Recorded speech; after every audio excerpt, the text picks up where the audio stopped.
This video is about what's going to happen when you show up at your precinct reorganization meeting. The first thing you need to know if you're going to go to a meeting is when and where the meeting is. What I suggest doing is contacting your local Tea Party or contacting your local Republican County Party and ask them where the meeting is. Everybody does it differently. In Spartanburg County, we actually hold our meetings right at the precinct. So in other words, where we go to vote is where we hold the meeting.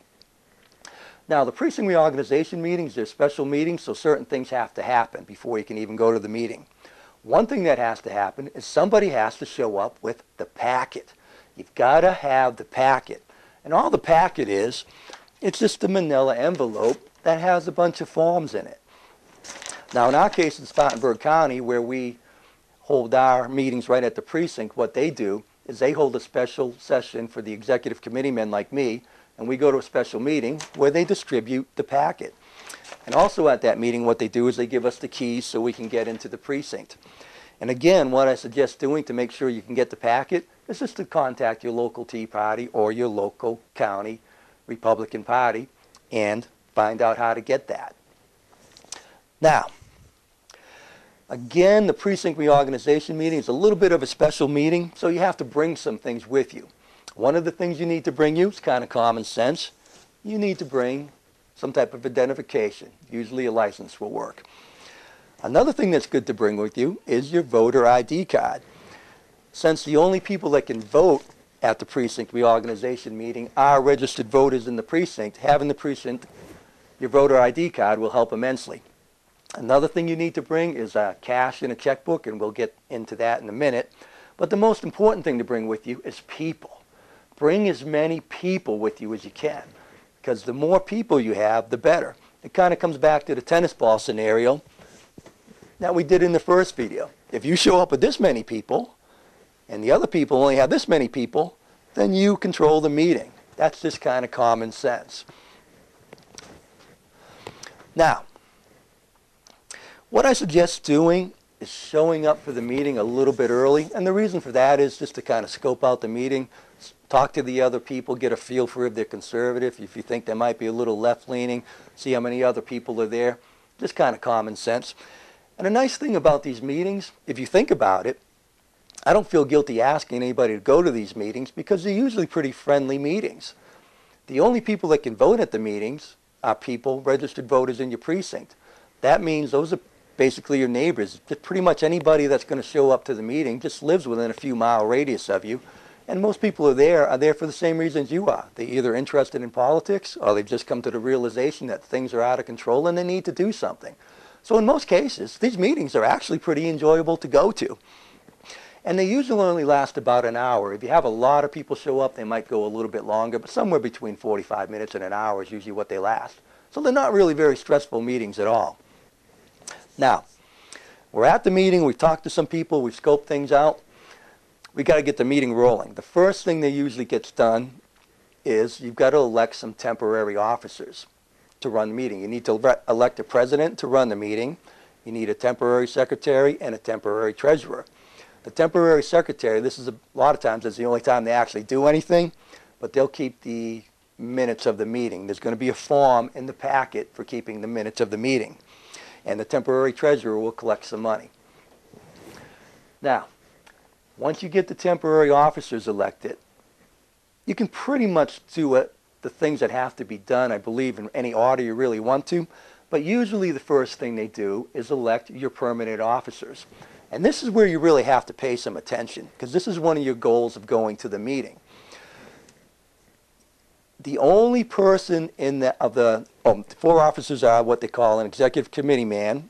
Some counties call it a chairman or a chairperson. I don't know why they can't settle on one term for this. And then the other officers, a president, a treasurer, and a secretary. A lot of people get confused because they think the president is the top dog of the precinct, but that's not the case. The only one that can vote at the regular scheduled meetings of your county Republican Party is that executive committee man or chairperson or whatever they call it.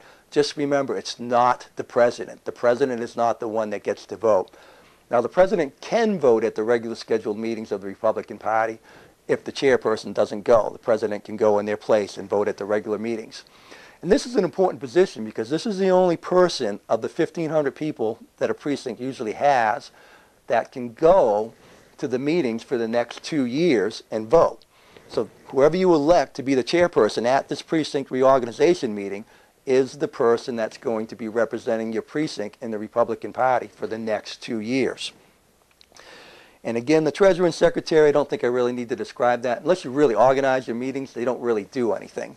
But that's a very important thing. Pay attention when the officers are being elected. And again, everybody has to vote on this. And depending on how many people show up is depending on how this is going to go. Now, after you elect the temporary officers, certain things have to happen. I'm going to describe the next most important thing. You want to become, one of your goals for going to this meeting is to become a voting delegate to the county convention. And this is one of those votes we were talking about in the earlier videos that are usually pretty easy to get a hold of. Because usually at a precinct reorganization meeting, in the packet it'll tell you how many voting delegates you can send to your county convention. And usually, and this is the good news, usually you can send more delegates than people that show up to the meeting. If that's the case, more than likely you're going to be able to go as a voting delegate. Now, the one catch there is, to become a voting delegate, you have to fill out a form, and you do have to pay a little bit of money. It really depends on the county. Smaller counties, it's usually maybe around $5, and some of the bigger counties, in Greenville County, it's going to be $15 this year. And the reason for that fee is the county convention is actually a pretty big deal, so that's how they raise the money to pay for the convention, to rent the hall, and do all the things they need to do. Now, if you go to a precinct reorganization meeting where more people show up than there's slots for delegates, what you want to do in that case is become what they call an alternate delegate. And all that does is when you show up for the county convention, if you show up as an alternate, you go to a check-in table that's run by a credentials committee. You sign in as an alternate at the convention, and then if enough delegates don't show up, they will bump you up to a full voting delegate at the convention.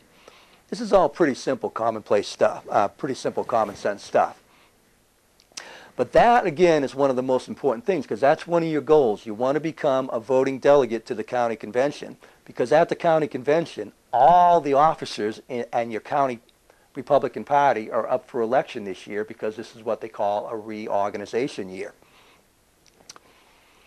Now, hopefully everybody understood that. Another important thing you can do, and again it depends on the county. Now, to be a voting delegate to your county convention, you do have to be elected by the other, voted on by the other people at the meeting, but usually if you show up, they'll let you become one. There is something else you can do too. If you know somebody that can't show up, you can put their name in to be a delegate, and then they'll just have to follow up with the county Republican Party later to make sure that they actually become a delegate. Now, one of the other delegate positions available, one of the other forms in the packet, is going to be what they call you apply to be a delegate to the state convention. There's no voting on this. Everybody that shows up, they can apply to be a delegate to the state convention. And all they do with that is they just fill out the paperwork. You pay a fee again, depending on the county. I don't know what it's going to be. And then all they do with that form is they just stuff it back in the packet. And then all those, at the end of everything, the packet goes back to the county Republican Party. And there's another committee that was formed that's called the selection committee. And what they do when they get the packet, they pull out all those forms where people applied to be a state delegate, and they just kind of choose the names. And then they got to go to the county convention, and whatever names they chose get voted on by the voting delegates in the county convention as to what delegates can go to the state convention. Hopefully that's all making a lot of sense to everybody. But again, that's pretty simple stuff. Now, sometimes it's hard to become a state delegate, depends on the county. A lot of your smaller counties, it's real easy to become a state delegate. So what I would suggest doing there again is just kind of talking to your Tea Party leaders to try to figure out if it's a good thing or not to apply to be a delegate to a state convention, because you don't always get to go to that, but a lot of times you will.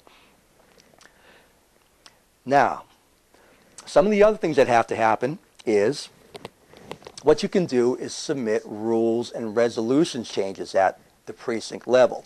This is where any rules and resolutions get started. They just get submitted at the precinct level and they move on up the chain, which we probably won't get into too much in this video. A rules change is something that's permanent. It's a binding thing. You really have to kind of know what's going on before you can submit a rules change, because you have to know the rules to be able to submit a rules change. A resolution is something that's not binding. A lot of times people will submit a resolution, something like, I don't think the Republican Party should support any candidates that aren't pro-life. It's kind of a statement of intent. But usually what happens at the meeting, you just submit any rules or resolution changes you get, and unless you submit something that's just totally insanely crazy that it actually embarrasses the other people at the meeting, more than likely they're just going to stick it in the packet, because that's all they do with rules and resolution changes. They just stick them in the packet and they send them on back to the county Republican Party. Now, what happens to those rules changes, let's talk about it just a little bit, is they go back to the county Republican Party, and then there's a rules committee, resolutions committees that will take those rules out of the packet, and they look through them, they select the ones they want, and again, they'll bring those to the floor of the county convention to be voted on by the voting delegates. Now, an interesting thing about rules changes, if you know what's going on at the county convention, if that committee doesn't submit a rule, somebody that knows a thing called Robert's Rules can actually stand up on the floor of the county convention and make a motion to have a rule brought up for a vote on the floor. So the Rules Committee doesn't have total control over what rules get submitted at the county convention.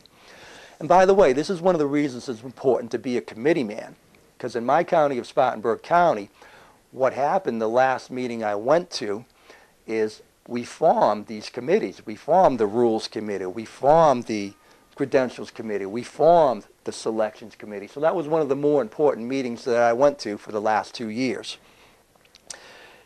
And actually, that's just about it. One thing to remember now, this is politics. This is an interesting little bit.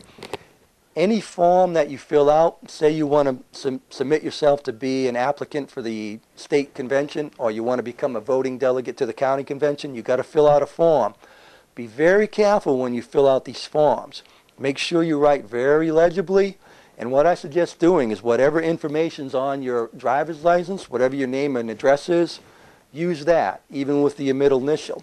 And the reason this is important is sometimes if there's something contentious going on at the county convention, then when you check in with that credentials committee that'll be sitting at the table where you go to check in at the county convention, if they see a new face and there's something contentious going on, they might not want to seat you as a delegate. So if they can't read your writing, if it's not legible, or if your name doesn't match up right, they can actually not seat you as a delegate. Just a little something to be aware of. And I think I'm going to end it there, because that's really just about it. And I wanted to keep the video as short as I could. But that's the main thing that goes on at your precinct reorganization meeting.